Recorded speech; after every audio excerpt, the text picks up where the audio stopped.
Time now for the voice of the land on the Big Play Network with your hosts, Kevin Arnold and Always Positive Jay.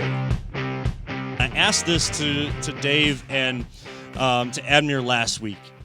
Antonio Manfoot in his first year, you guys have known him. He's been around the team for a while now, but coming in now as the head coach, the championship mentality, the championship level culture that you guys have, winning every minute, winning every quarter, then and winning, trying to win every match that you can, stays the same. But what is that one thing maybe you've noticed different that he has brought that's just a little bit different than what you guys have been instructed with or seen the last 3 years, the first 3 years of the Crunch being back?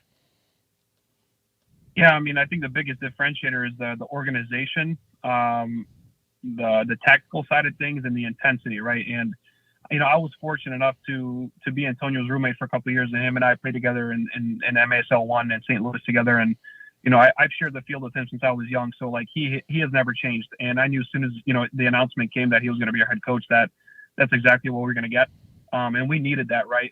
We have a championship under our belt, and let's face it, when you win, it's very hard, or very easy, should I say, to get complacent and to try to repeat and stay extremely disciplined and have that same drive and hunger, right?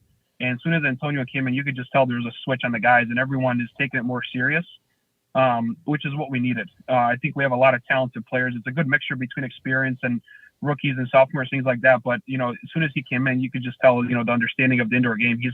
He's played professionally, I think, over for 9-10 years now. So he brings a lot of experience to the table, and I think a lot of the guys are starting to really digest that and take it under their wing, which is important. And I think it's important for the team overall, as we move forward as a club too. So, and being out to some training, some practices already this year, I'm from game one up in Grand Rapids against Rapid City FC, the first loss of the year, now winning these last three.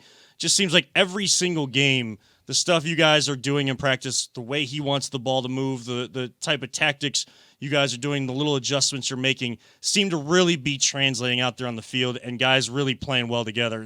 That's what I see. And is that how you're seeing it from your vantage point, being able to see kind of everything in front of you from your goal mount? Yeah, absolutely. And one of the things that maybe you guys even notice is the amount of balls that I haven't had to play this year, right? Like, the past years I was very involved. I was coming up a lot. The way Antonio is teaching us is for me to distribute out of the back to our defenders, and we run what's called the weave, right? So certain players are making certain movements to shift the defenders. That way we can have that entry ball to the target, and they can hold it up and players just run off and either for a shot or a tap in, whatever it is.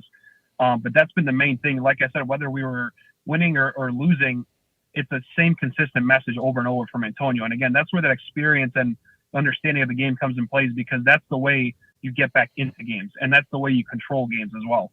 And he's done a great job of delivering that same consistent message to us, and it's clear and it works, right? We noticed over the weekend, like you said, we felt a little bit of pressure, momentum from Grand Rapids. They scored a couple goals. They beat us in the second quarter, and you could feel a little bit of the momentum and the panic shifting. And his message never changed. It was, hey, run the weave, stay confident, trust each other, trust in what we're doing and what we've worked on since the beginning of the season, and things will change. And obviously you guys saw kind of the scoreboard took care of itself and everything. So, we're definitely happy with the result that we've had with Antonio, and, we love having him, and he's great for this team. So the nice thing about when you start a new system like this and you're winning early, you got only more to get better, and you're going to get better. Absolutely. Yeah, you don't want to peak now, but definitely off to a great start. If you look at a third of the season gone, the first 4 games gone, 3-1 in that section. I know you guys want to continue to build on that, and I have no doubt that this team will do that.